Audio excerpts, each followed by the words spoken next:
I still had traces of dried iodine on my hands when I pushed open the heavy oak doors of the King County Courthouse. I was 3 hours late to my own wedding because I had been busy pulling a 7-year-old boy back from the brink of paralysis. I expected to find my fiancé pacing the hall, worried sick. Instead, I found Marcus sliding a diamond ring onto the finger of my best friend. His mother spotted me in the doorway, smirked, and whispered, "You're too late. Get out. If you've ever had your dedication mistaken for neglect, tell me where and what time you're listening to this." I just stopped. I stood in the doorway of the King County Courthouse, the fluorescent lights humming a low, indifferent tune above me. I should have felt the floor drop beneath my feet. I should have felt the sting of tears threatening to spill, or the sudden, suffocating inability to breathe. That is what happens in the movies, but real life is much quieter. I looked at Marcus, the man I had shared a home with. The man who had promised to stand by me was adjusting the lapel of his tailored suit. Beside him stood Vanessa, radiant in an ivory silk gown that I had actually helped her pick out for a gala 3 months ago. The scent of her expensive floral perfume drifted across the room, mixing with the sharp, sterile smell of surgical antiseptic that still clung to my skin and clothes. Patricia stood near the judge's bench, her arms crossed, waiting for my collapse. She wanted a scene. She wanted me to scream, to throw my bag, to beg Marcus for an explanation. It would validate everything she had ever said about me being unstable, overly dramatic, and entirely unfit for her son. I refused to give her the satisfaction. I looked down at my hands. They were perfectly steady. These hands had just spent 14 hours meticulously repairing a child's shattered spine.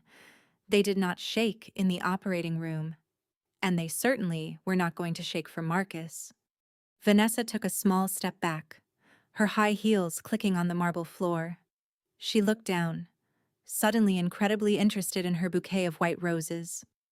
Marcus opened his mouth, perhaps to offer some rehearsed, hollow apology about how things just happened and how he was sorry. I did not let him speak. I simply held his gaze, my expression completely blank.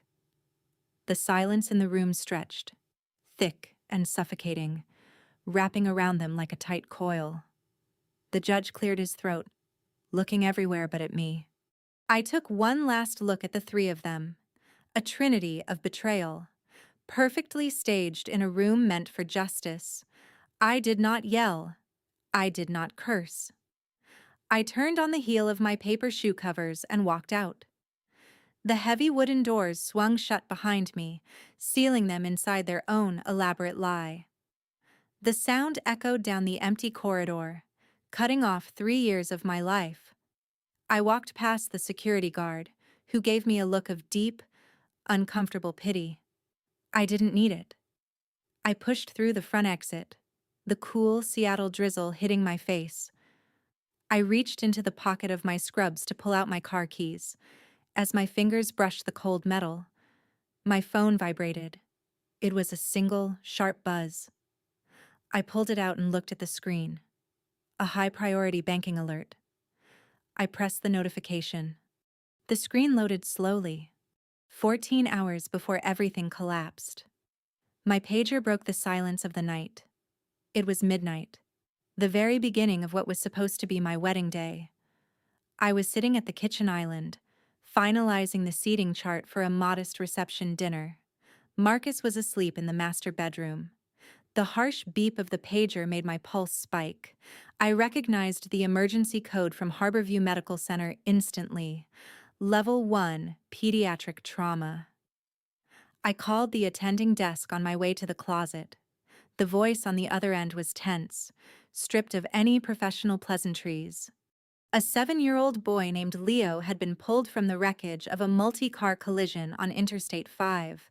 Severe spinal cord compression, fractured vertebrae, without immediate, highly specialized surgical intervention.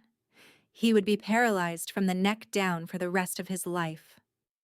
I was the only pediatric orthopedic trauma surgeon on call within a 50-mile radius.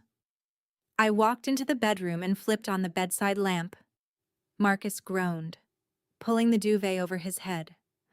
I told him there was a massive emergency and I had to go in. He didn't even open his eyes. He just muttered something about how I always let the hospital ruin everything, and rolled over.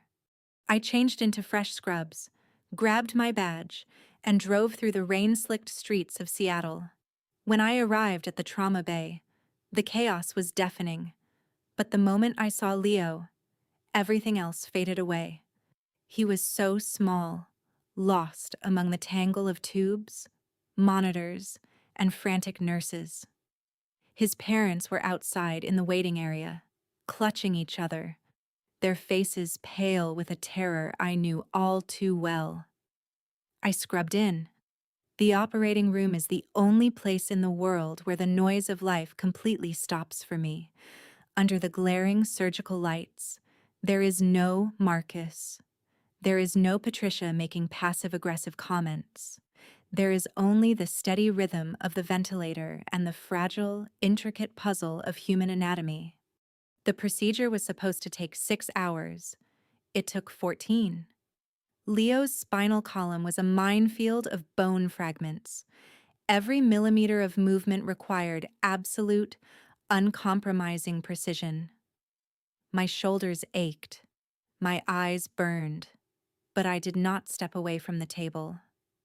When I finally placed the last suture and stepped back, the dawn had long passed, and the afternoon sun was hidden behind thick gray clouds. The monitor showed steady vitals. Leo's spine was stabilized. He was going to walk again. I peeled off my gloves, the snap of the latex echoing in the quiet room. I looked at the clock on the wall. It was past 2 in the afternoon. The ceremony was scheduled for 1. I had chosen a boy's future over my own wedding.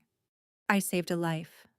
The rain had started to fall in quiet, misty sheets by the time I reached my car in the courthouse parking lot.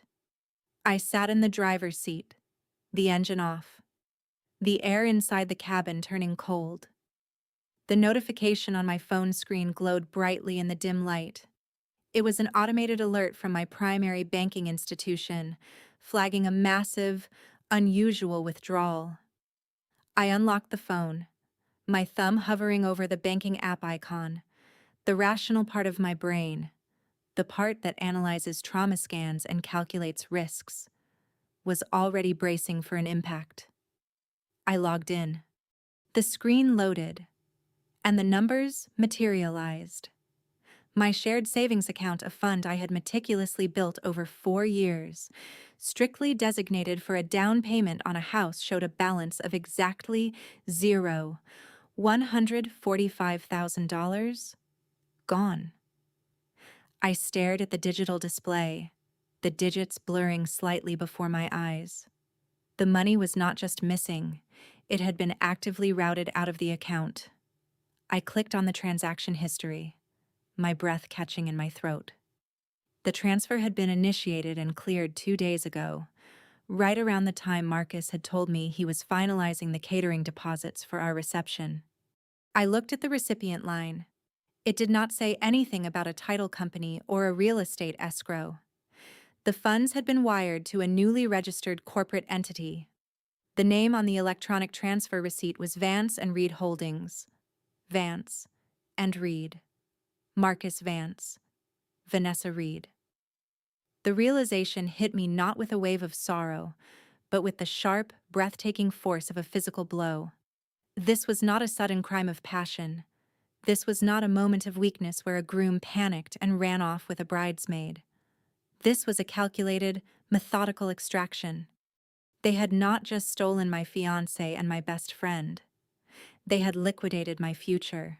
They had used my grueling hours at the hospital, my exhaustion, and my absolute trust to quietly dismantle my financial security while I was busy saving lives. I sat in the silence of my car, the rhythmic drumming of the rain on the roof, the only sound in the world. They thought I would be too devastated by the romantic betrayal to notice the financial execution. They thought I would crumble, weep, and retreat into the shadows, too broken to fight back. They had vastly underestimated the woman they were dealing with. I locked my phone and placed it carefully on the passenger seat. I stared out the windshield. I started the engine. To understand how someone could steal $145,000 right out from under me, you have to understand the invisible chains of guilt I had been wearing for 3 years. Marcus and Patricia had not built this trap overnight. They had constructed it slowly, brick by brick, using my own dedication against me. It started with small, seemingly harmless comments. Whenever my pager interrupted a dinner date, Marcus would sigh, dramatically pushing his plate away. "It is always the hospital, Samantha," he would say, his voice thick with cultivated disappointment. "I guess I just have to accept that I will never be your priority." Then came Patricia. She was a master of the quiet, devastating critique. I remember a Sunday brunch at her immaculate house in Bellevue. I was exhausted, having just come off a 36-hour trauma shift. She looked at the dark circles under my eyes, then at Marcus, and offered a soft, pitying click of her tongue. "A woman whose hands are always covered in surgical iodine can never truly warm a home," she remarked, pouring her tea. "Marcus needs a partner, dear, not a ghost who occasionally sleeps in his bed." They worked in tandem, a perfectly synchronized duo of emotional manipulation. They gaslit me into believing that my passion for saving children was a selfish flaw, a character defect that I needed to constantly apologize for. I absorbed their criticism. I internalized it, because I loved Marcus, and because a part of me, the exhausted, overworked part, feared they were right. So, I compensated. I tried to buy the forgiveness I thought I owed them. When Marcus wanted to upgrade his car to a luxury SUV to impress his real estate clients, I quietly paid the down payment. When Patricia demanded extravagant holiday dinners, I covered the catering bills without a second thought. And when Marcus suggested we merge our savings to prepare for buying our dream house, bringing a stack of paperwork to the kitchen table while I was half asleep after a double shift, I signed my name. I signed away my security because I was desperate to prove that I was fully committed to our future. I thought I was building a life with a partner. I didn't realize I was simply funding a parasite. They had normalized my absence to justify their theft. They made me the villain in our relationship so they could play the victims while quietly emptying my accounts. Sitting in my car, I saw the entire architecture of their deception now, laid bare and undeniable in the glow of the dashboard lights. The heavy weight of inadequacy that I had carried for years suddenly evaporated. The guilt was gone. My mind shifted gears, moving away from the emotional wreckage and snapping into the cold, analytical framework of a surgeon evaluating a massive hemorrhage. The $145,000 was gone, but the mechanics of its disappearance did not make sense. That money was not sitting in a standard, easily accessible checking account. It was parked in a high-yield, secure trust. The trust had been set up 2 years ago, guided by the firm, uncompromising advice of my late mentor, Dr. Harold. Dr. Harold was the man who had taught me everything I knew about pediatric trauma. He was a brilliant, cynical old surgeon who understood the ugly realities of the world just as well as he understood the human heart. Before he passed away, he sat me down in his cluttered hospital office. "Samantha," he had said, pointing a weathered finger at me, "you are going to make a lot of money in this field, and you are going to be too tired to watch it. Do not ever let anyone hold the keys to your kingdom." Following his strict instructions, I had structured my finances with a dual authorization trust. It was designed to protect me from my own exhaustion. The rules were ironclad. Any single transaction exceeding $50,000 required a multi-factor authentication protocol. It demanded a secure digital signature, verified through a specific encryption key, and it had to originate from a recognized, authenticated IP address specifically. My personal laptop or my secure hospital terminal. Marcus knew the money existed, but he did not have the encryption keys. He was not a tech genius. He was a real estate broker who struggled to set up the Wi-Fi router in our apartment. Yet, somehow, he had bypassed a bank's institutional security measures to wire $145,000 to Vance and Reed Holdings in a single, massive transaction. I stared at the windshield wiper's rhythmic sweep across the glass. The realization was chilling. He hadn't just guessed a password. To authorize that wire transfer, Marcus would have needed to forge my digital signature with terrifying precision. And he would have had to execute the command from a device the bank recognized as mine. He had committed a federal crime right under my nose. I pulled my car out of the courthouse parking lot, merging into the heavy Seattle traffic. I didn't drive toward the apartment we shared. That place belonged to a ghost now. I drove toward the only place where I felt entirely in control. I needed my laptop. I needed evidence. The hunt had begun. Last autumn, when the maple leaves turned a deep, bruised red across the city, they began to systematically dismantle my life. I had met Vanessa Reed during a hospital charity gala 3 years ago. She was the public relations director for a mid-sized tech firm, a woman who existed in a constant state of polished perfection. Her hair never moved out of place, her clothes were always impeccably tailored, and she possessed a magnetic, effortless charm. She became my closest confidant. Or, at least, that was the role she decided to play. Looking back, I can see the exact mechanics of her infiltration. It was remarkably simple. She used my exhaustion as her primary weapon. When I worked 80-hour weeks at Harborview Medical Center, Vanessa would appear at the surgical ward reception desk. She always carried 2 expensive iced lattes and a smile full of cultivated sympathy.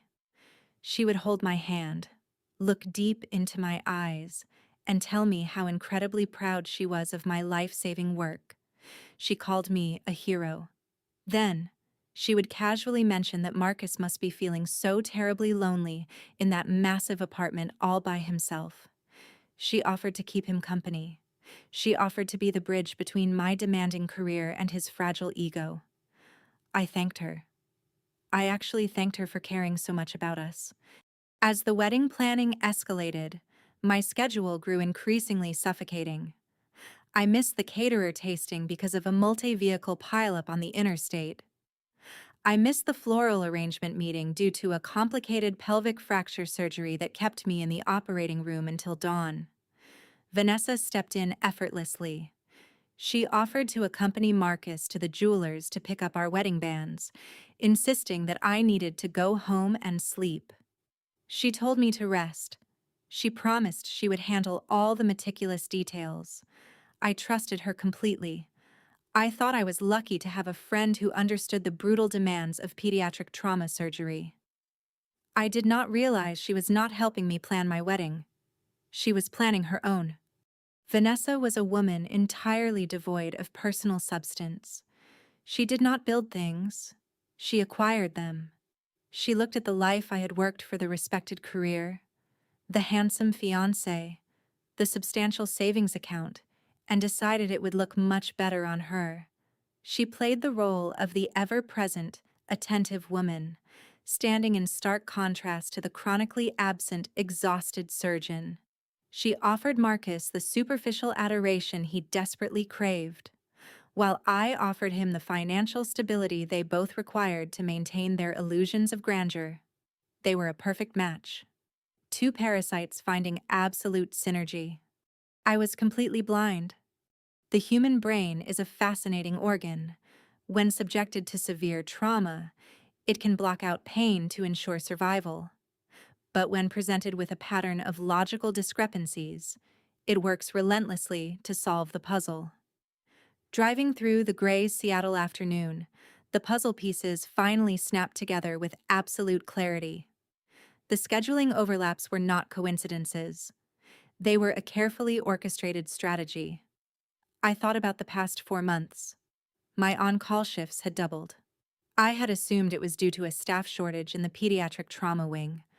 Now, the truth revealed a much darker design. Vanessa had been the one subtly pushing me to take those extra shifts. Whenever I expressed doubt or fatigue, she would call me. Her voice would drip with that manufactured sincerity. She would tell me that I possessed a rare gift. She insisted that those injured children needed my specific expertise, and that it would be a moral failure to step back when I could save lives. She played on my deepest professional insecurities and my fundamental oath as a physician. She manipulated my sense of duty, and every time I agreed to take a double shift, I was handing her 12 uninterrupted hours alone with Marcus in my own home. They needed me exhausted. They needed me buried under a mountain of surgical reports and patient charts, so I would not notice the quiet transfers from the bank account or the subtle changes in their behavior. But more importantly, they needed a narrative to justify their betrayal to their social circle, to Patricia, and to the world. They could not just be two people having an illicit, sleazy affair. They had to be the victims of my neglect. By keeping me in the operating room, Vanessa helped Marcus construct the perfect story of the abandoned groom. They painted me as the cold, ambitious surgeon who cared more about holding a scalpel than holding her partner. It was a brilliant public relations campaign, designed by a woman who made a living shaping public perception. When I failed to show up at the courthouse on time, it was not an unexpected tragedy for them. It was the grand finale of their carefully plotted play. They knew I would never abandon a critical patient. They banked my entire financial and emotional ruin on my unwavering commitment to my medical oath. They weaponized my integrity. They turned my highest virtue into my ultimate downfall. I saw the entire machinery of their deception laid bare. They wrote a perfect script. I parked my car in the reserved physician lot at Harborview Medical Center. The rain was still falling, washing the city in a cold, relentless gray. I did not drive to the luxury apartment I shared with Marcus. That space was contaminated. Instead, I walked back through the automatic sliding glass doors of the hospital. The familiar, sharp scent of antiseptic grounded me instantly. This building was an arena of absolute truth. Here, lies could not manipulate a heart monitor, and deception could not stitch a ruptured artery. I walked past the surgical wing and took the elevator up to the pediatric intensive care unit. I stopped outside room number 4. I stood behind the thick glass window and looked inside. Leo was lying perfectly still on the hospital bed. A network of clear plastic tubes connected his small, fragile body to a wall of complex machinery. The ventilator hissed with a steady, mechanical rhythm. The heart monitor traced a strong, unwavering green line across the dark screen. His parents sat in chairs pulled close to the bed. His mother was holding his small hand, her head resting gently against the mattress. His father stood behind her, his hand resting securely on her shoulder. They were exhausted, battered by terror, but they were whole. I watched Leo's chest rise and fall. 14 hours ago. His spinal cord was a disaster of fragmented bone and internal bleeding. If I had chosen to put on that ivory wedding dress, if I had chosen to stand at an altar and recite vows to a man who was actively stealing my future, this child would be paralyzed. He would never walk. He would never run. I weighed the two realities in my mind. On one side, a wedding to a liar and a stolen savings account. On the other side, a 7-year-old boy who would eventually ride a bicycle again. The mathematics of the universe suddenly felt incredibly simple and profoundly fair. Patricia had called me a monster. Marcus had convinced himself I was a neglectful partner. Vanessa had played the role of the comforting savior. They had spent months building an elaborate illusion to justify their greed and their lack of character. But standing there, watching the steady green line on Leo's monitor, I felt a deep, unshakable peace settle over my shoulders. I had lost $145,000. I had lost a fiancé and a friend, but I had not lost my purpose. I had simply surgically removed 2 malignant tumors from my life before they could turn fatal. I looked down at my palms. My hands were perfectly clean. My phone buzzed in the pocket of my scrubs, vibrating frantically against my hip. I stepped away from the intensive care unit window and walked down the quiet, sterile hallway toward the doctor's lounge. I pulled the device out and unlocked the screen. There were 4 new messages from Marcus. I sat down on a cracked vinyl sofa, poured myself a cup of stale, lukewarm coffee from the communal pot, and opened the text thread. I read his words with the detached, clinical focus of a pathologist examining a diseased tissue sample under a microscope. The messages were long, rambling paragraphs dripping with manufactured victimhood. He started by accusing me of publicly humiliating him at the courthouse. He claimed that my absence was the final, undeniable proof of my profound selfishness. "You are completely cold, Samantha," he wrote in the second message. "You have ice in your veins.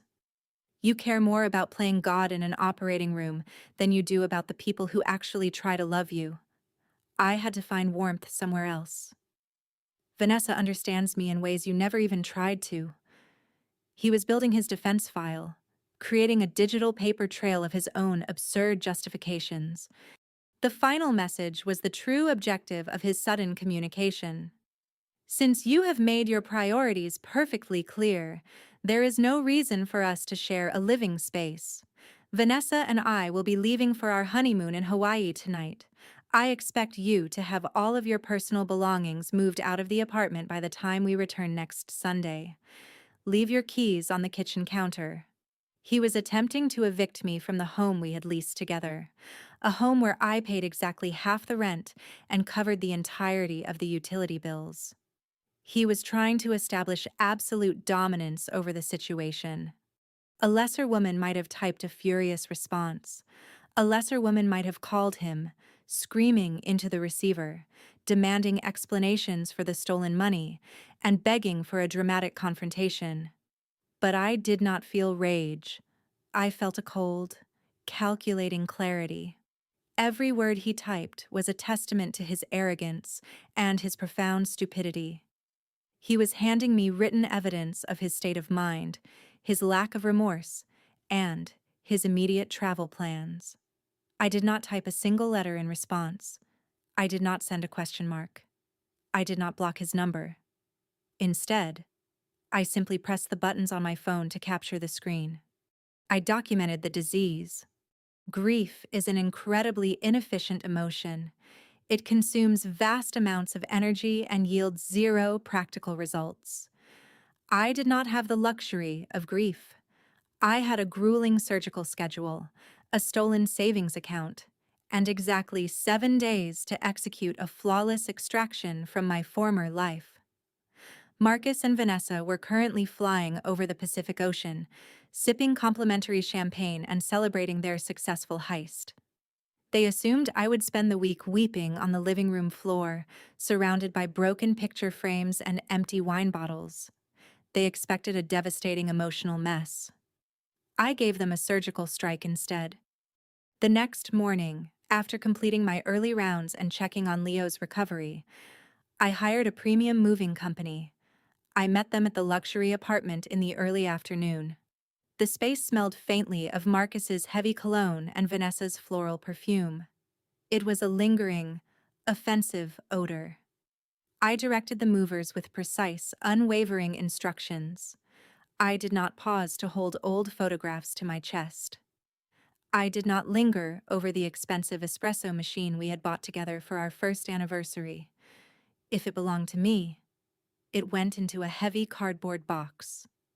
If it belonged to him, it remained exactly where it was. I separated my assets from his liabilities with absolute ruthlessness. Within 4 hours, my entire existence had been erased from the apartment.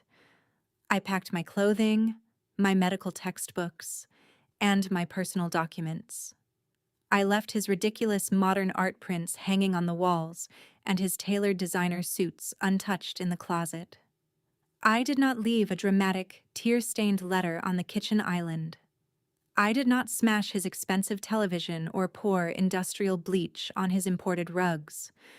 Revenge through vandalism is for the powerless. I possessed immense power. I placed my 2 silver apartment keys neatly on the marble countertop, exactly as he had requested.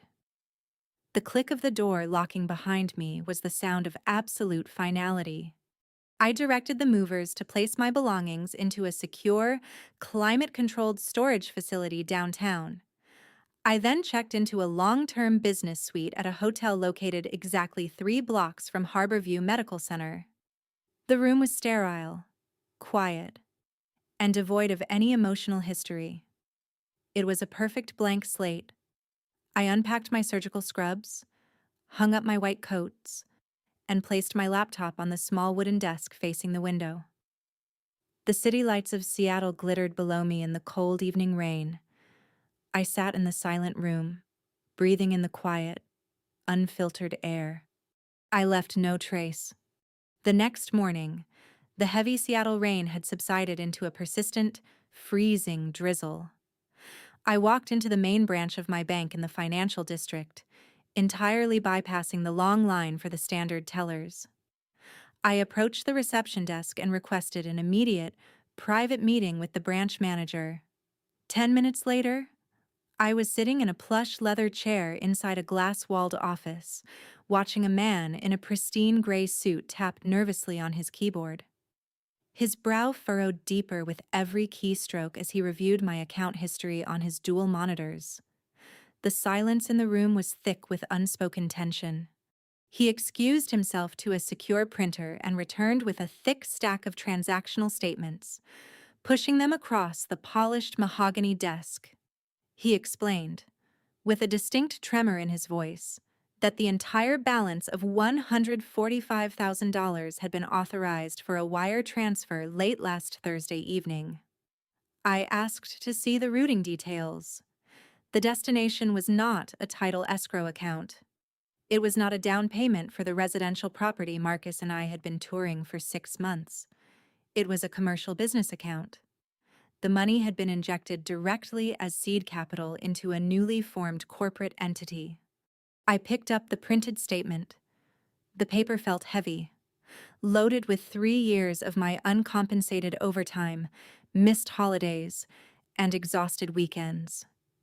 I did not cry. I did not raise my voice at the manager or demand that the bank instantly reverse the transaction. I read the numbers the way I read a patient's post-operative chart in the intensive care unit. The bleeding was massive, catastrophic even, but the source of the hemorrhage was now isolated. I traced the alphanumeric routing codes with my index finger, memorizing the sequence. The anger that had threatened to boil over in my chest the previous night began to harden, crystallizing into something sharp, cold, and purely analytical. I thanked the manager for his time, carefully folded the paperwork into my leather briefcase, and walked out of the glass office. The bustling noise of the bank lobby washed over me, but I was entirely focused on the raw data I had just acquired. I had the primary symptom of the betrayal in my hands. Now, I needed to properly diagnose the disease. I stepped back out into the cold city streets. The air felt perfectly clear. The next morning, the heavy Seattle rain had subsided into a persistent, freezing drizzle.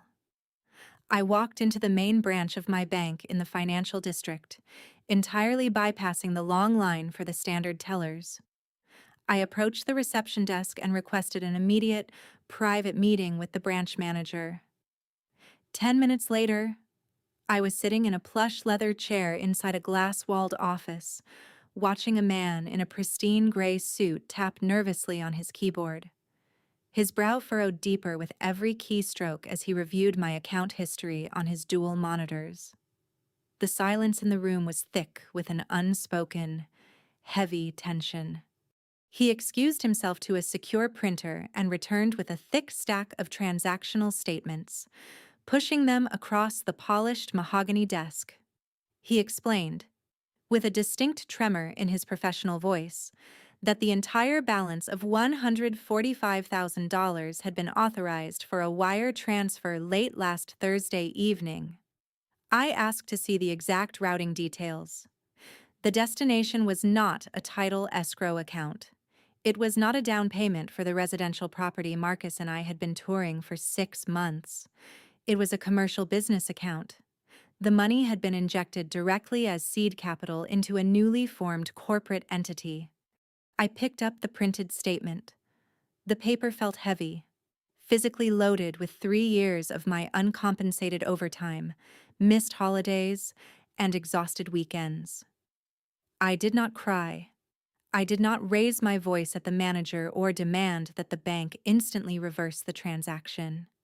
I read the numbers the way I read a patient's post-operative chart in the intensive care unit.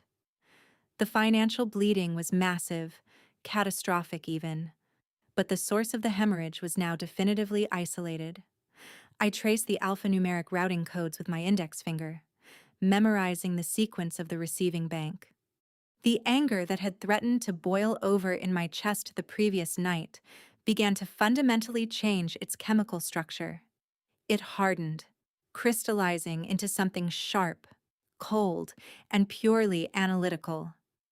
Emotion is a liability when you are trying to understand a complex system failure. I thanked the manager for his time, politely declined his offer for a glass of water, carefully folded the paperwork into my leather briefcase, and walked out of the glass office. The bustling noise of the bank lobby washed over me, but my mind was entirely focused on the raw data I had just acquired. I had the primary symptom of the betrayal in my hands. Now, I needed to properly diagnose the disease that had infected my life.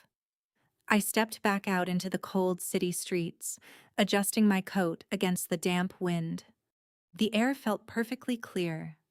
Back in the absolute quiet of my temporary hotel suite, I opened my laptop. The glow of the screen illuminated the dark room, casting sharp shadows against the plain walls.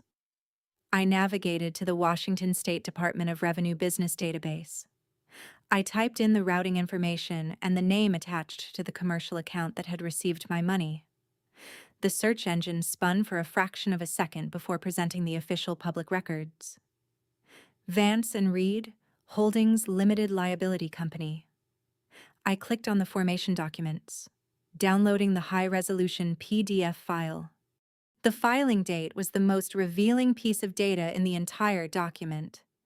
The company had been legally registered exactly 14 months ago. That was 6 full months before Marcus had knelt on the hardwood floor of our kitchen and asked me to marry him. The proposal was not an act of spontaneous, overwhelming love. It was a calculated corporate merger designed to gain legal and psychological access to my assets. My life savings were the venture capital they needed to launch a boutique real estate and public relations firm.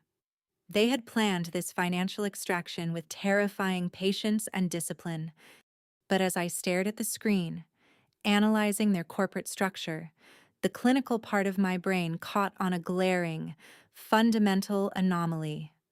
The $145,000 was not sitting in a basic checking account. It was held in the dual authorization trust that Dr. Harold had insisted I establish. It was walled off by strict biometric and IP-restricted security protocols. Marcus could not simply log in from his phone and hit the transfer button. He did not possess the technical authorization to move that volume of capital. To execute a wire transfer of that magnitude, someone had to mimic my digital identity flawlessly.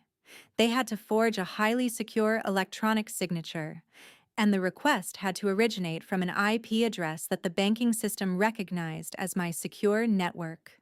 Marcus and Vanessa were arrogant, but they were not brilliant software engineers. They had found a way to bypass the institutional security, but in doing so, they had left a massive, undeniable digital footprint. They thought they were simply emptying a joint account to fund their new life. They did not realize the legal boundary they had just crossed. They had committed federal fraud. Back in the absolute quiet of my temporary hotel suite, I opened my laptop. The glow of the screen illuminated the dark room, casting sharp shadows against the plain walls.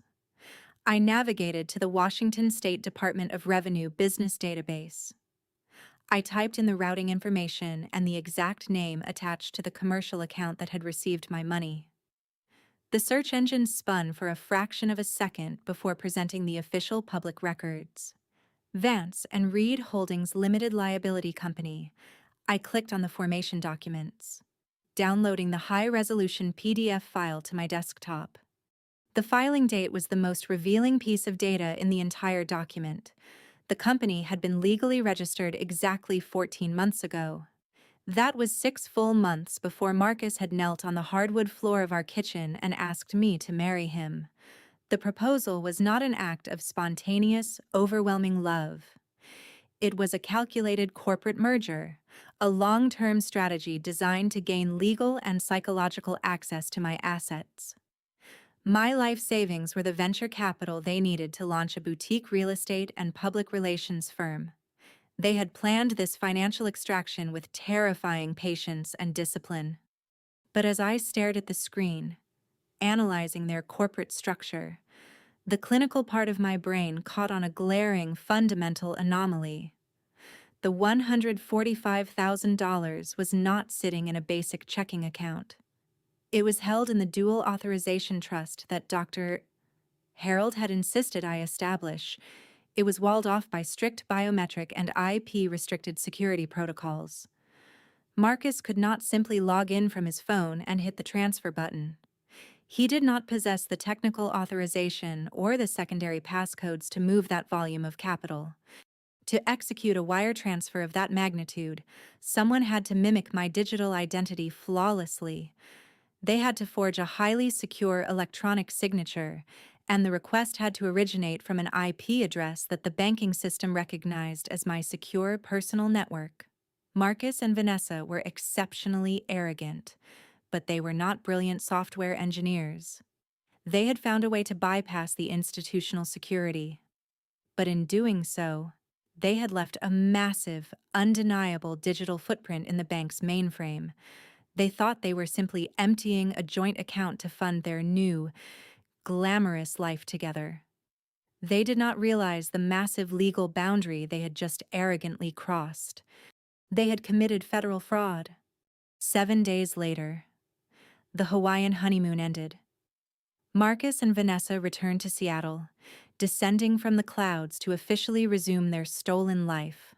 I knew exactly when their flight landed because Vanessa's public social media accounts immediately sprang to life. She posted a meticulously curated album of professional-grade photographs. There they were, standing on a pristine, sun-drenched beach, raising crystal flutes of champagne to the horizon.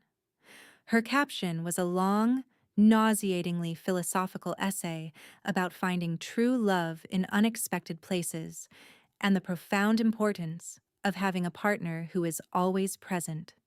It was a masterclass in psychological projection. She was publicly validating her own theft. There is a specific kind of terrifying emptiness that resides in people like Vanessa Reed. They do not possess the internal capacity to build a foundation of their own. They lack the discipline, the intellect, or the quiet, grueling endurance required to create genuine value in the world. So, they survive by becoming decorators of other people's achievements, She wore the expensive resort wear that my grueling hospital shifts had indirectly subsidized. She smiled radiantly next to the man I had emotionally and financially stabilized for 3 years. She presented the flawless illusion of the perfect, ever-present woman, deliberately contrasting herself against my demanding, exhausting medical career. But a visual illusion is just a trick of light and smoke. It has no structural integrity. It cannot withstand the application of pressure. She thought she had won a grand prize by manipulating a tired surgeon and walking away with a handsome man and a funded startup company. She completely bought into her own public relations campaign. She did not realize she had simply inherited a remarkably weak man and a massive, ticking legal time bomb. I scrolled past her smiling face, analyzing her forced posture and Marcus's perfectly practiced grin. They looked like actors on a highly produced set, completely unaware that the stage was built over a sinkhole. I did not leave an angry comment. I did not block her profile. I simply captured the images, adding them to the growing digital archive on my hard drive. Every post was another piece of evidence, another brick in the wall I was building around them. I closed the application and took a sip of my black coffee. The countdown had started. The sheer audacity of a successful thief is always staggering. They returned to the city on a Sunday evening. By Monday morning, an email arrived in my secure inbox from a high-priced local attorney representing Marcus. It was a formal demand letter, drafted in cold, aggressive legal jargon. Marcus was officially requesting that I immediately sign a waiver relinquishing all legal and financial rights to the luxury apartment we had leased together. I had paid exactly 50% of the substantial security deposit, amounting to nearly $12,000. He wanted me to forfeit the money entirely, in the interest of an amicable and swift separation, before I could even finish reading the absurd, demanding document. My phone rang. The caller ID displayed Patricia's name. I let the call go directly to voicemail. I listened to her message 5 minutes later while reviewing a patient's post-operative chart. Her voice was sharp, dripping with an irritating layer of condescension. "Samantha, dear," she began, making the word dear sound like a terminal diagnosis. "Marcus tells me you are being incredibly difficult about the apartment lease. You really need to be reasonable and step aside. You abandoned him at the altar. The absolute least you can do is let him and Vanessa build their home in peace. Do not make this uglier than you already have." I listened to her demanding that I actively finance her son's new marriage with my own lost deposit. She genuinely believed her own distorted narrative. She believed that because I chose to save Leo's life instead of attending a fraudulent wedding, I was the villain who owed them reparations. If you have ever had someone steal from you and then demand that you apologize for their inconvenience, hit the like button and share your story in the comments below. I saved the voicemail to a secure encrypted folder. I did not reply to the attorney's threatening email. I did not return Patricia's deeply offensive phone call. Engaging in a petty argument over $12,000 would only validate their illusion of control. They wanted me to fight over the scraps so they could feel victorious. They wanted me distracted by the apartment deposit while they quietly laundered the $145,000 through their new corporate entity. I smiled at the phone screen, marveling at their strategic blindness. I ignored the bait. I took the entire morning off from my surgical rounds.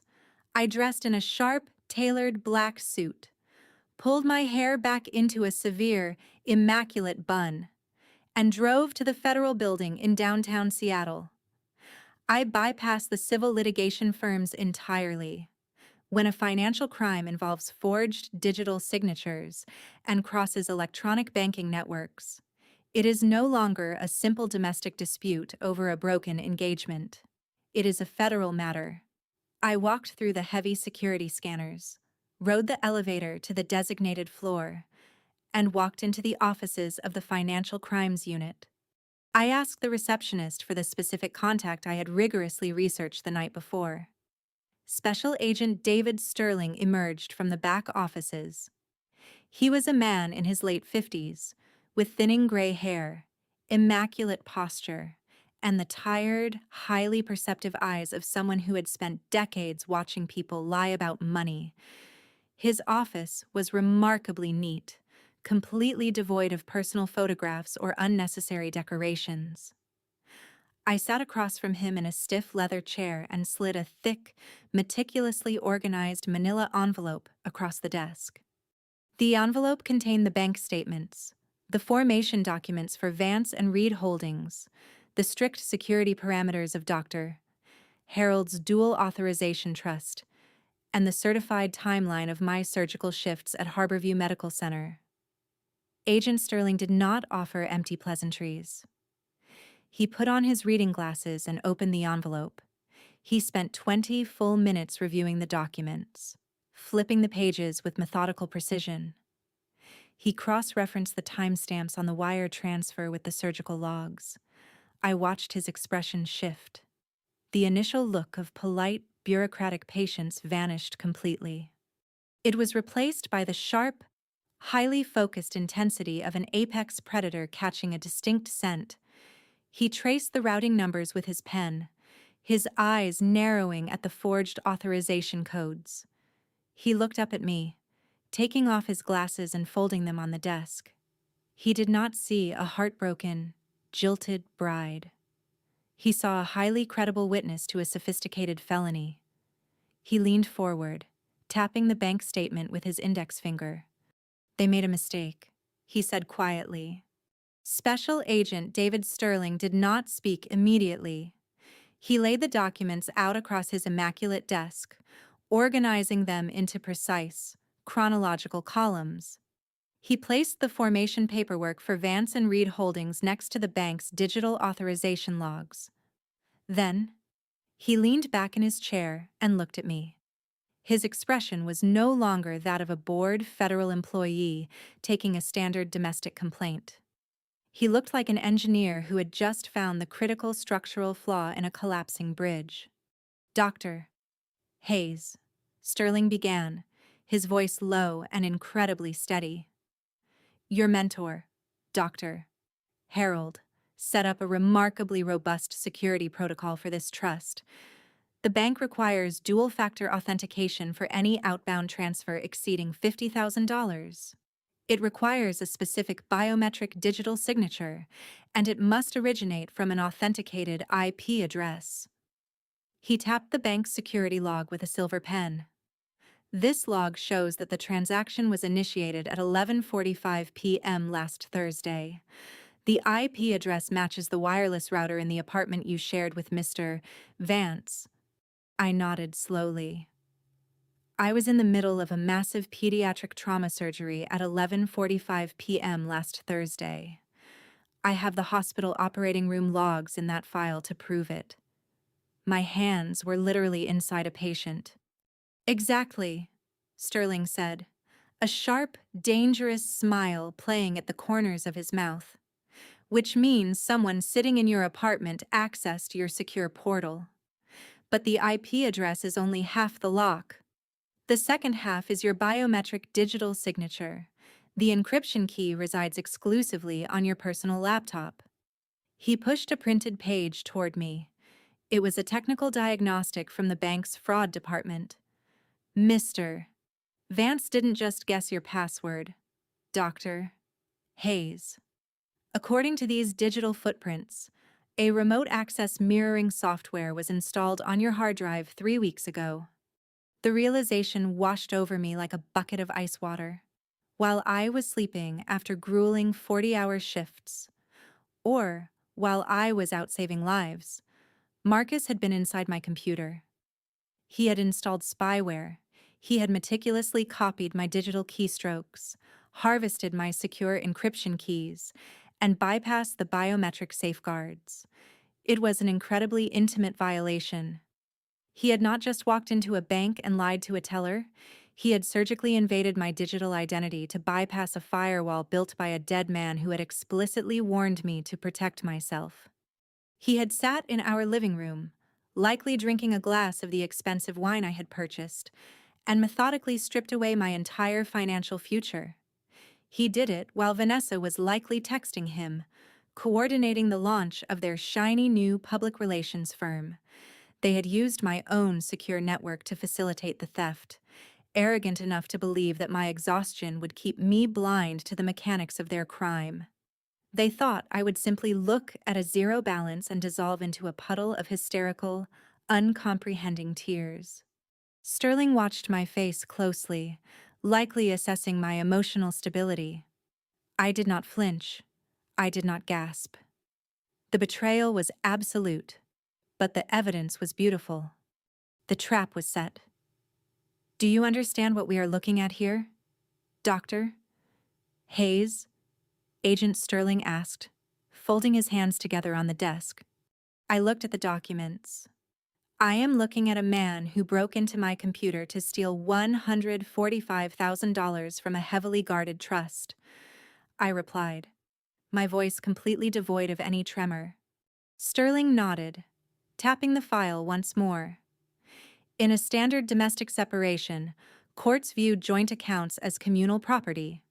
If Marcus had simply walked into a branch and withdrawn funds from a basic checking account that had his name on it, you would be fighting a grueling, uphill civil battle in family court. He would claim it was a verbal agreement, an early settlement, or a gift. It would be a messy, emotional war of words. Sterling leaned forward, his eyes locked onto mine. But Marcus got greedy, and more importantly, he got technical. This is the profound beauty of justice executed through process rather than emotion. Sterling explained the exact legal architecture of the crime by installing spyware, forging a biometric signature, and transmitting fraudulent authorization codes across electronic banking networks to breach a secure trust. Marcus had elevated his actions far beyond a messy breakup. He had not committed a civil offense. He had triggered a federal statute. The crime was wire fraud, codified under Title 18 of the United States Code.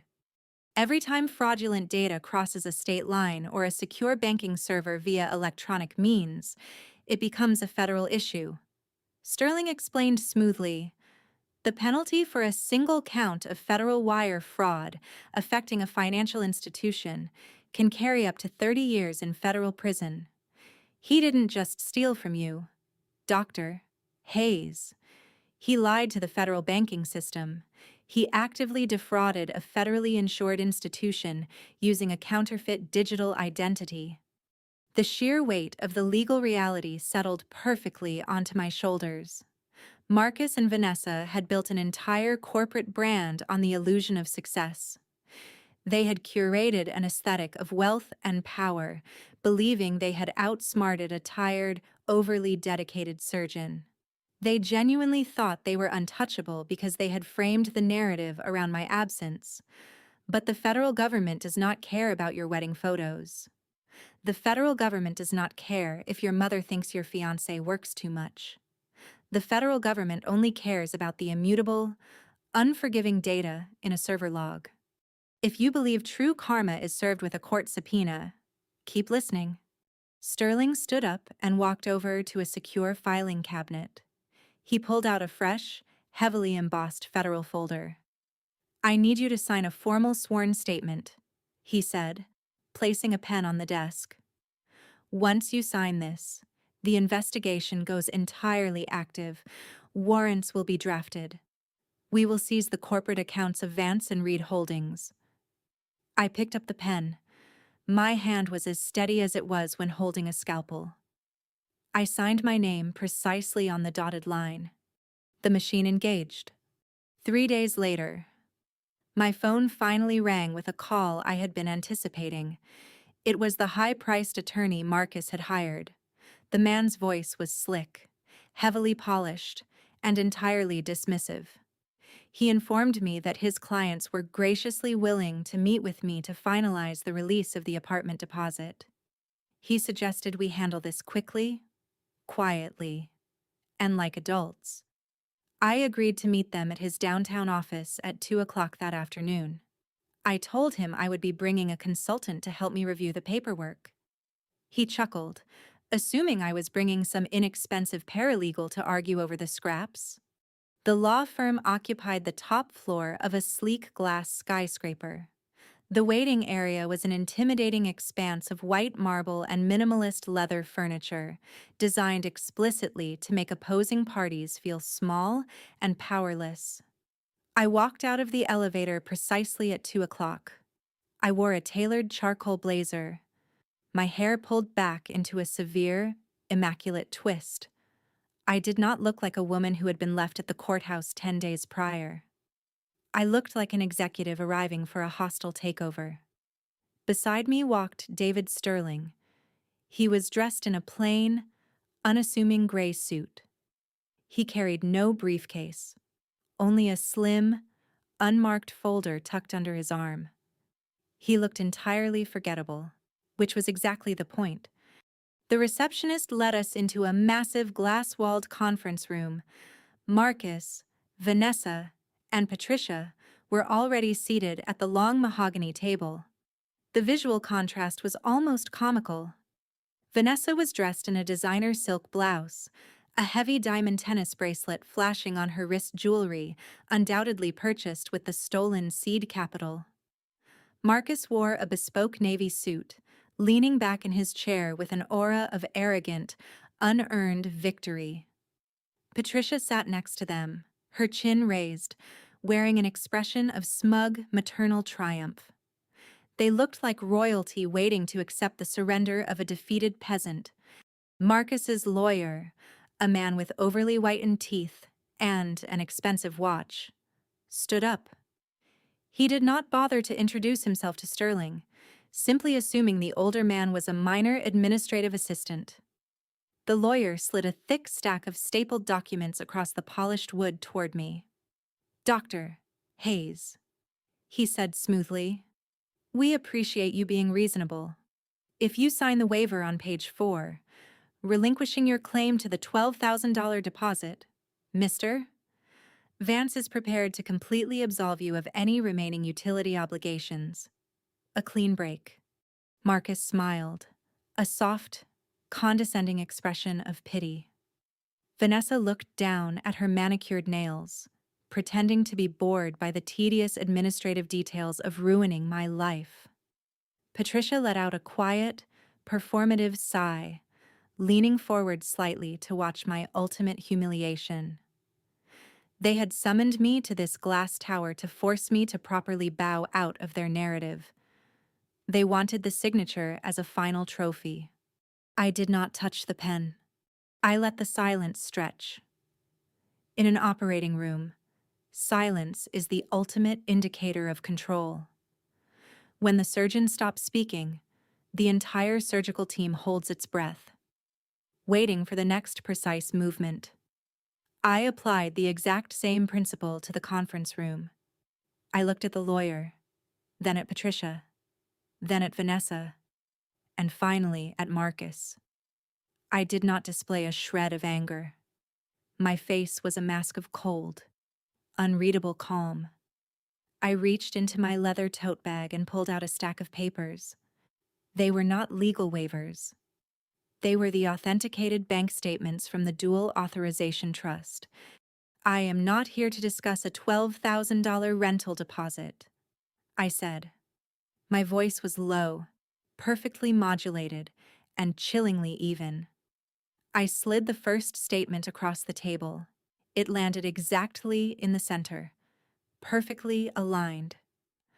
"I am here to discuss the $145,000 that was illegally wired from my secured trust account at 11:45 p.m. on Thursday, October 12th.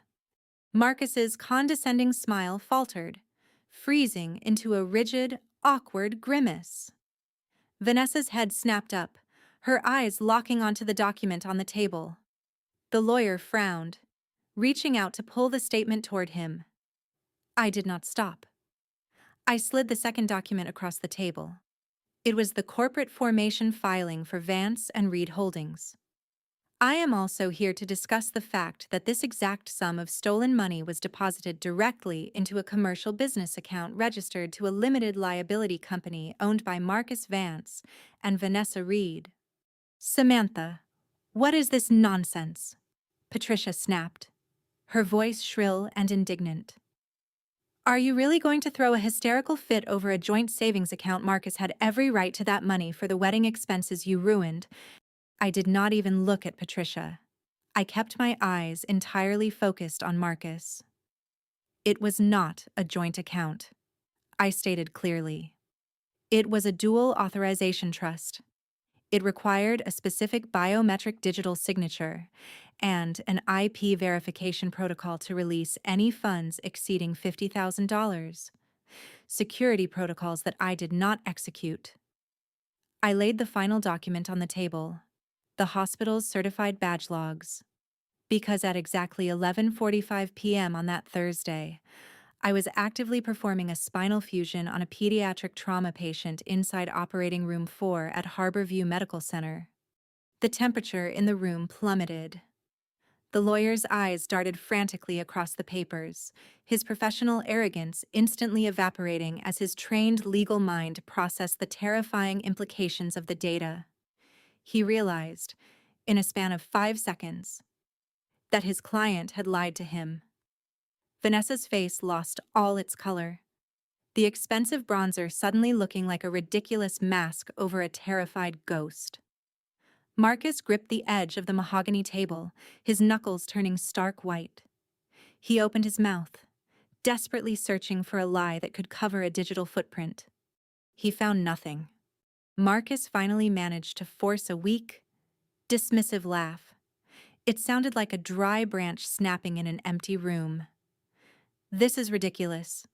Samantha, he stammered, attempting to project a confidence he no longer possessed. You're being overly dramatic. It was our money. We were building a life together. You gave me verbal permission to use those funds for our investments. You're just bitter because Vanessa and I found real happiness. He looked at his lawyer, seeking validation. Tell her she can't just invent a crime because she's jealous. The lawyer did not back him up. The lawyer was staring at the documents with the horrified realization of a man standing on the tracks as a freight train approaches. That was the moment David Sterling stepped forward. He had been standing quietly in the corner, entirely ignored by the trio of arrogants. He walked slowly to the edge of the table. He did not yell. He did not slam his fist on the wood. He reached into the inner pocket of his gray suit jacket, pulled out a leather wallet, and flipped it open. A heavy, silver federal badge gleamed under the recessed lighting of the conference room. Mr.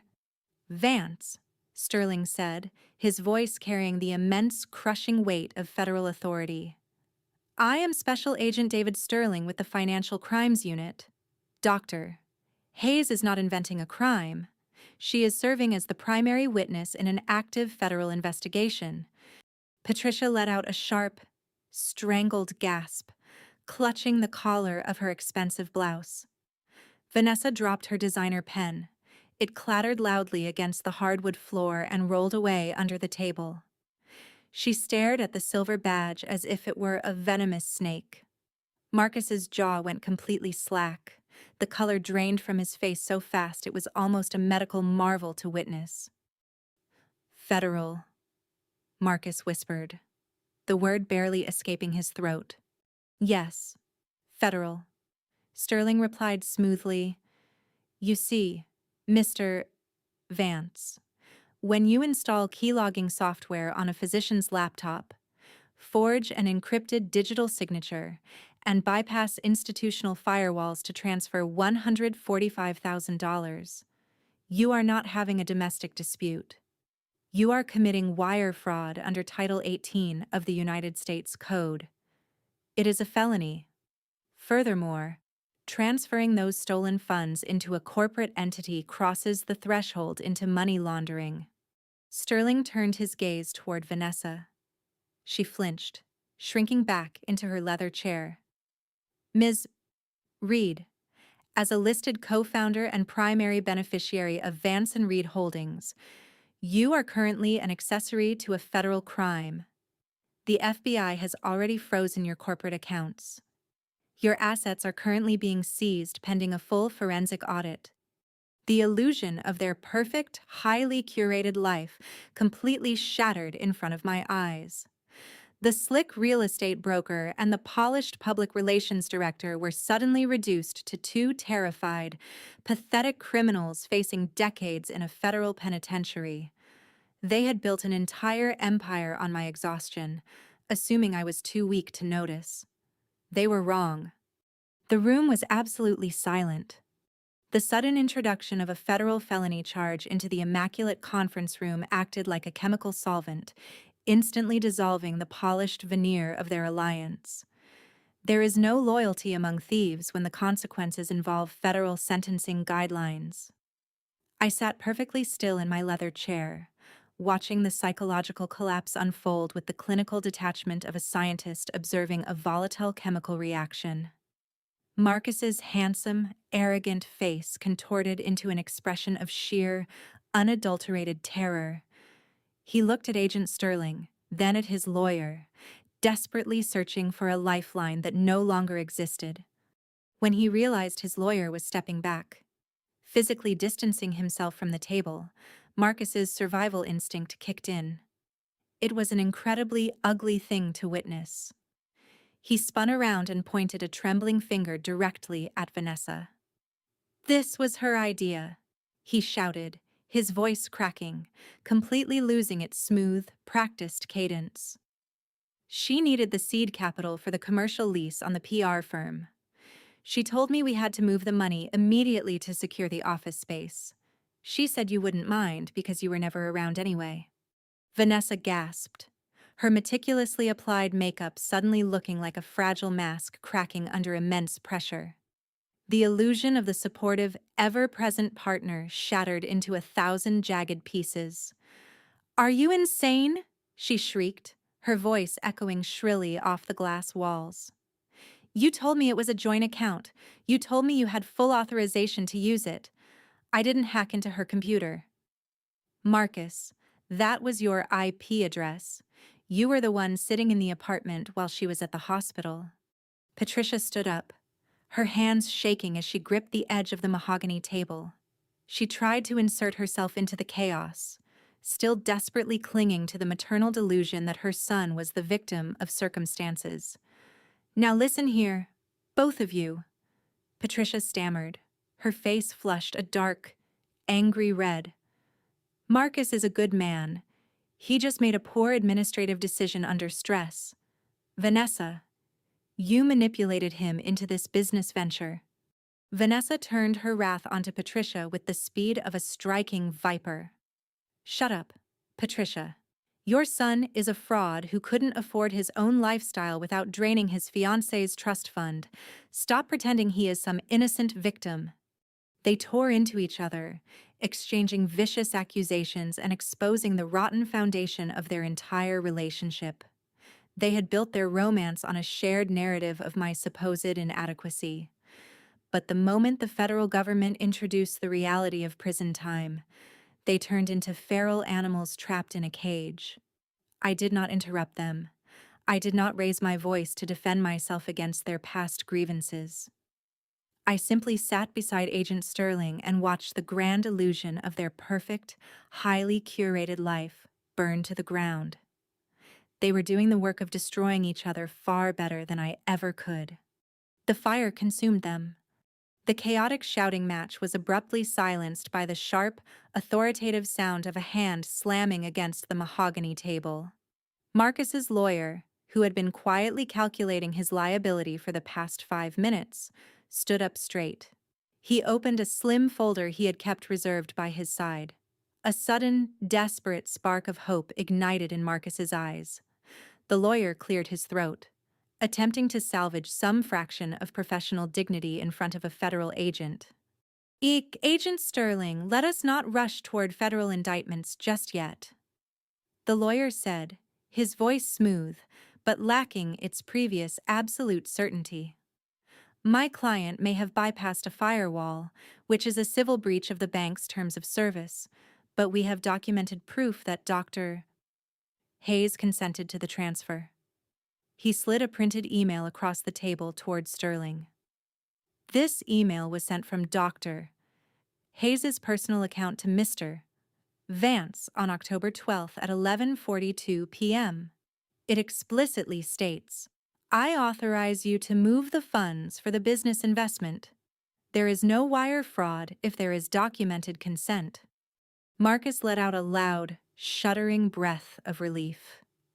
He looked at me, a sickening, triumphant smirk trying to crawl back onto his face. He actually thought he had outsmarted the system.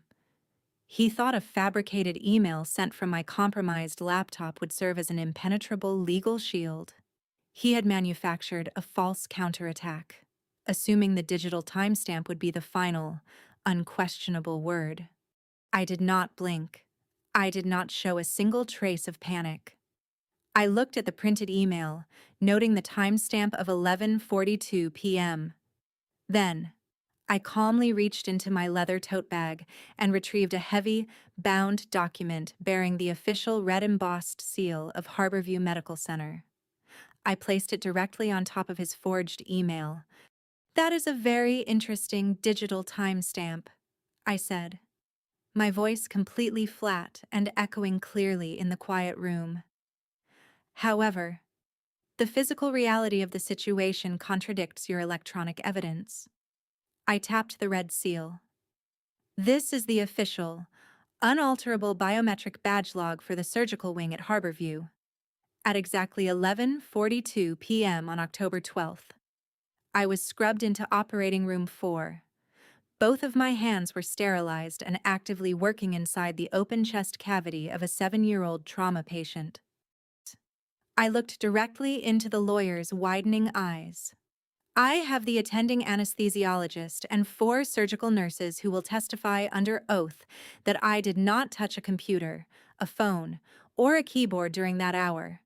That email was sent from my laptop, located in my apartment, by the only other person who had a key. The legal shield evaporated into thin air, entirely annihilated by the immutable facts of my profession. The lawyer stared at the badge log. He did not try to argue. He did not attempt to present another theory. He methodically closed his folder, picked up his expensive pen, and snapped his briefcase shut. He looked at Marcus with an expression of pure, unadulterated disgust. "I am officially withdrawing my representation," the lawyer stated clearly. He walked out immediately. The wheels of federal justice grind with a slow, mechanical, and absolute certainty. They do not operate on the dramatic timelines of television shows, but when they finally turn, they crush everything in their path. It took exactly 6 months for the fragile empire of Marcus Vance and Vanessa Reed to be entirely reduced to dust. I did not follow the daily minutiae of their legal destruction, but the major milestones were impossible to ignore.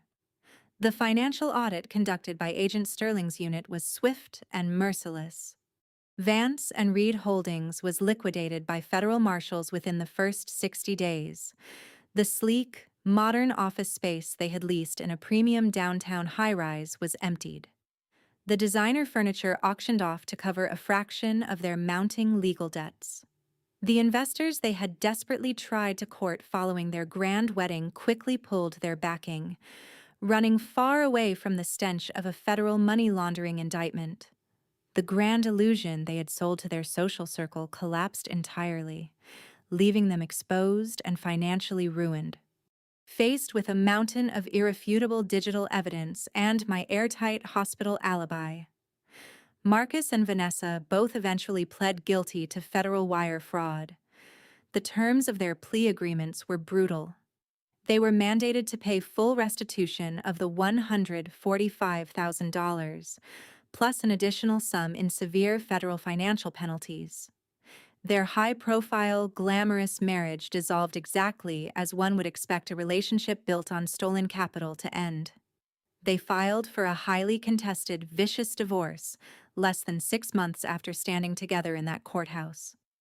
The pressure of impending incarceration had completely shattered their profound, true love.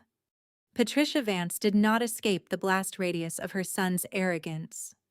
The mother who had constantly lectured me on the proper ways to maintain a respectable home was forced to confront the reality of raising a felon.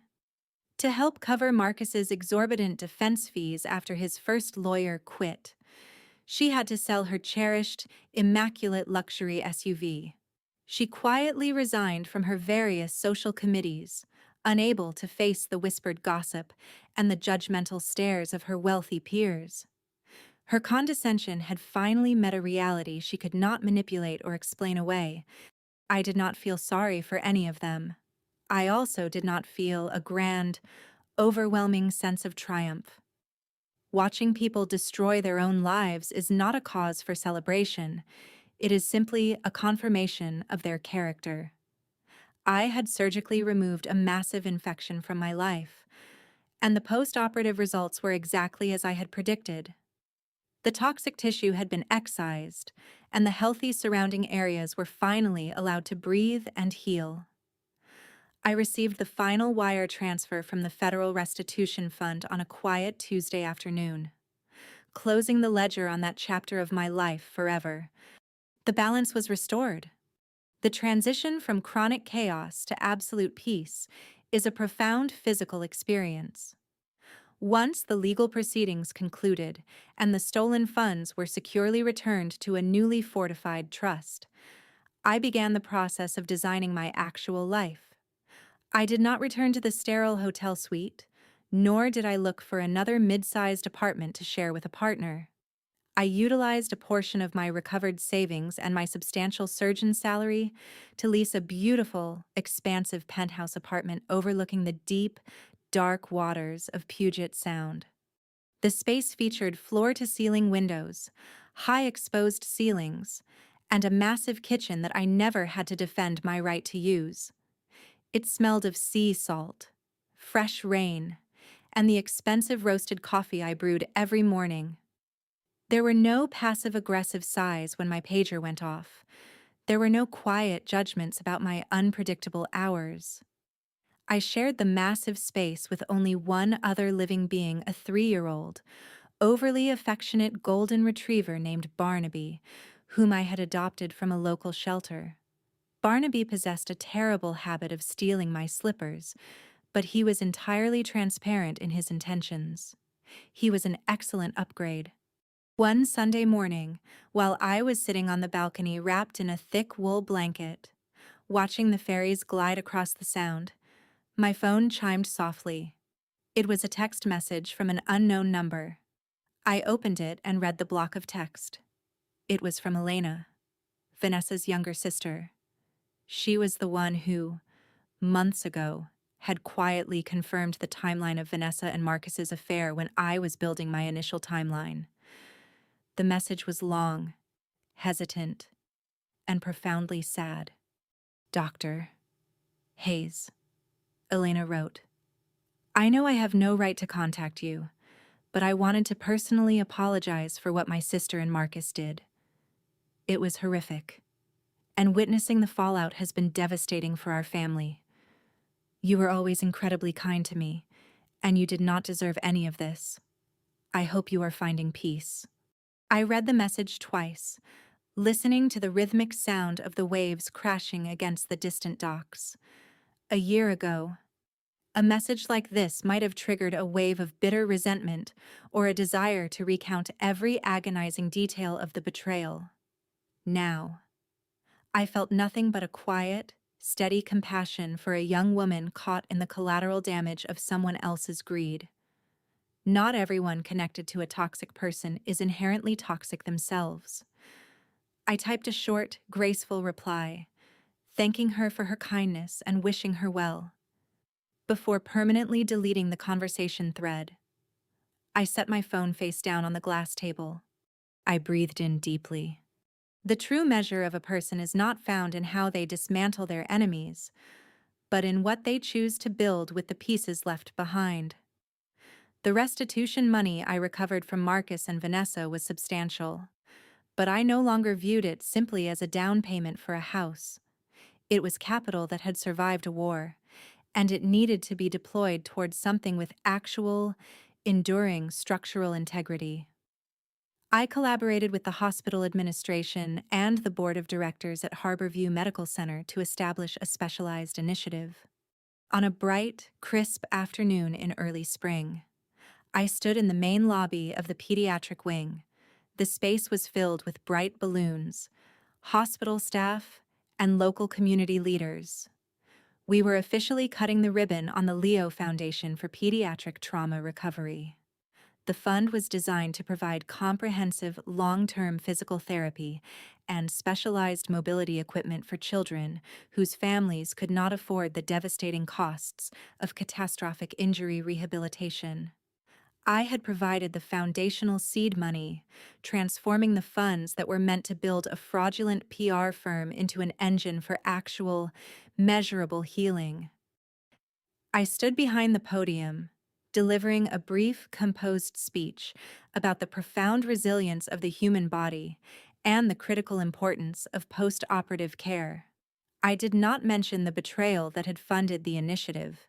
The darkness of my past did not deserve a microphone in this room of light. As I stepped down from the stage, the crowd parted slightly. A young boy with a slight, careful limp walked toward me. It was Leo. He was taller now, his eyes bright and full of a fierce, determined energy. He didn't say a word. He just wrapped his small arms tightly around my waist, burying his face in my white medical coat.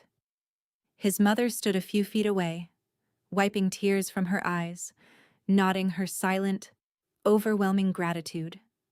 I placed my hand gently on Leo's back, feeling the solid, healed architecture of his spine beneath his shirt. Patricia had once looked at my hands across a dining table and declared that they were too sterile to build a proper home. She had been fundamentally, spectacularly wrong. My hands were not designed to arrange decorative pillows or pour tea for ungrateful men. My hands were engineered to repair the shattered architecture of human life. They were built to hold the fragile line between existence and profound loss, standing there, feeling the warmth of a child who was walking because of decisions I made in the middle of the night. The last lingering shadow of Marcus Vance was completely eradicated from my mind. I looked down at my fingers, perfectly steady and infinitely valuable. My hands heal. I often reflect on the precise sequence of events that led me away from that courthouse and into the life I possess today. People frequently ask me how I managed to survive such a profound, calculated betrayal by the two people I trusted most in the world.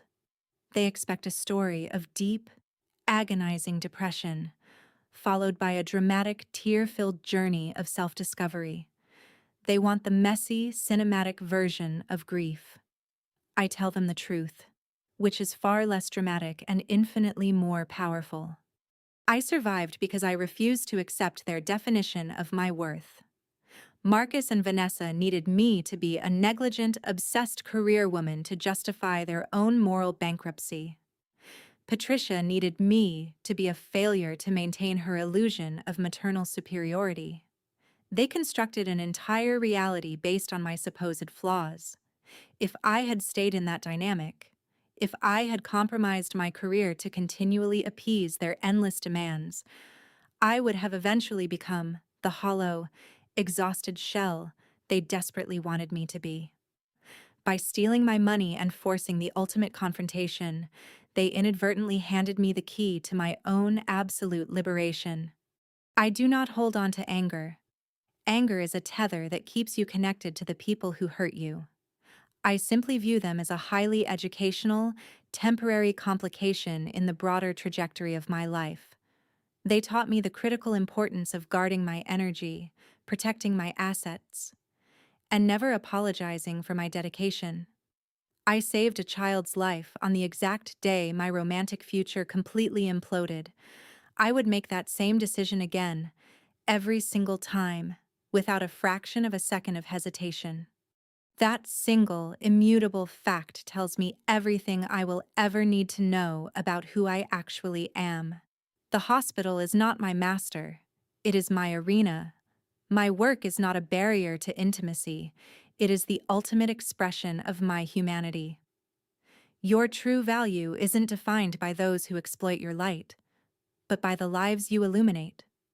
I close my laptop, finish my espresso, and prepare for another shift at Harborview.